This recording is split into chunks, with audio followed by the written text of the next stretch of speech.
E aí galera, tudo bem?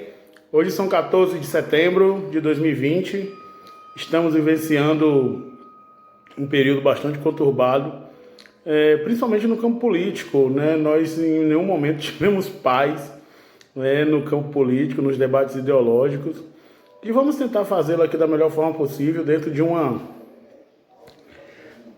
tem uma tentativa absurda, né, de tentar manter o nível, o controle emocional. Afinal de contas, o debate político no Brasil ele tem sido feito de forma muito áspera, o que tem trazido uma preocupação muito grande, até com alguns conflitos que têm existido, né, nas redes e em alguns segmentos, até, né, nas ruas, nas vias de fato. Enfim, a gente precisa acalmar um pouco, mas isso não pode impedir da gente fazer análise, da gente criar perspectivas e fazer análises sobre os últimos meses, principalmente do período da pandemia aqui no Brasil e o transcorrer dessa pandemia, que apesar de não parecer, né, ela ainda existe, ela ainda é perigosa, ela ainda está fazendo vítimas. O fato é que o Brasil ele vem diminuindo a curva, né, o número de mortes ele vem descendo em alguns estados, alguns ficam oscilando, mas o fato é que o perigo ainda existe, né? Não seremos alarmistas ao extremo, mas também ser negacionista num momento como esse é de muita irresponsabilidade. E o debate político sobre a pandemia, o que não poderia ser diferente, ele ocorre em todos os países do mundo. No Brasil, ele também tem sido intenso, com duas narrativas muito claras, uma pró-Bolsonaro, outra contrário ao presidente. Nesse momento que nós estamos vivendo, é claro que os defensores de Bolsonaro vão dizer que nós estamos pagando um preço muito caro agora no campo econômico por não ter ouvido o presidente e não ter dado prioridade às questões econômicas, não ter tratado com maior flexibilidade, né, as questões econômicas, o isolamento, e isso vem ocasionando uma grande perturbação econômica, o ressurgimento da inflação, né, não a níveis da década de 80, mas extremamente preocupante, até mesmo com o lançamento da nota de R$200, é o que a gente tem visto. O presidente se preparou para esse momento, mas ele se preparou no campo das narrativas, né? Não é à toa que os defensores de Bolsonaro têm dito que a culpa do preço do arroz é justamente o fato de não termos priorizado a economia em detrimento de vidas ou de ter feito o isolamento mais flexível. A gente sabe, quem estuda um pouco, né, as políticas internacionais, a economia internacional, que a questão do arroz ela não é puramente por causa do fator pandemias, né, do cuidado que se teve com vidas aqui no Brasil. Ele se dá por questões internacionais, mas principalmente por um não intervencionismo do Estado brasileiro nesse segmento. Era o momento agora do Estado, sim, intervir, né, de forma a priorizar o mercado interno, priorizar a população brasileira, em detrimento dos altos lucros dos produtores. Eu acho que nesse momento é que o embate com os liberais ele se torna mais aguerrido, né? Porque, obviamente, os liberais não imaginam ser a favor de um intervencionismo do Estado num segmento tão importante como de exportação agropecuária, no caso do arroz, né, agrícola, no caso do arroz.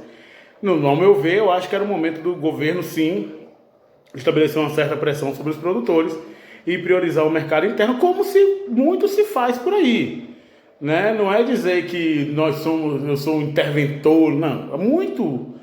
Em muitos países esse tipo de intervenção, esse tipo de controle existe justamente para que a gente não pague valores absurdos dos produtos que é carro-chefe da cozinha do brasileiro, né, o arroz. Então, as disputas narrativas em torno do Covid-19, eles estão acontecendo. Outra coisa que os bolsonaristas têm falado bastante, parece que é assim, surge um boom assim nas redes sociais pró-Bolsonaro, e depois todos estão falando praticamente a mesma coisa. Eles estão dizendo agora que os governadores e prefeitos falharam, pois não interviram na doença logo no início. Primeiro que o Covid, é muito difícil você interferir no Covid nos primeiros dias. Afinal de contas, alguns dias se tornam assintomáticos e quando você surge com os efeitos, muitas vezes já se passaram alguns dias da contaminação.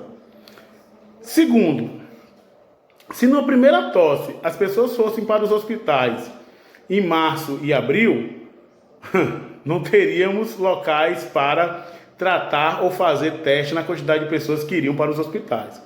Agora é muito fácil fazer crítica a ações de governadores e prefeitos, mesmo sabendo que alguns governadores e alguns prefeitos falharam.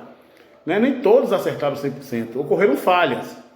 Mas a omissão do governo federal no início da doença, tratando-a como gripezinha, como uma histeria da imprensa, não venha agora dizer que tinha a receita de como diminuir a quantidade de mortes, quando simplesmente, em vários momentos, se lavrou as mãos, inclusive demitindo ministros da saúde com gabarito, com capacidade, conhecedores, né, da área, por um militar que simplesmente não conhece absolutamente nada do campo, né, do segmento da saúde pública.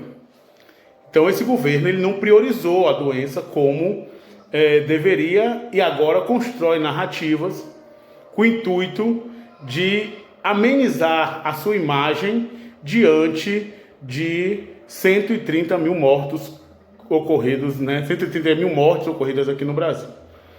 Então, é um momento de muita reflexão, é um momento de cuidado, é um momento de fazer análises concretas, voltar um pouco atrás na história, lembrar, por exemplo, que esse governo, ele projetou uma campanha publicitária de alguns milhões de reais para que as pessoas não ficassem em casa. E graças ao STF, essa campanha publicitária não foi ao ar.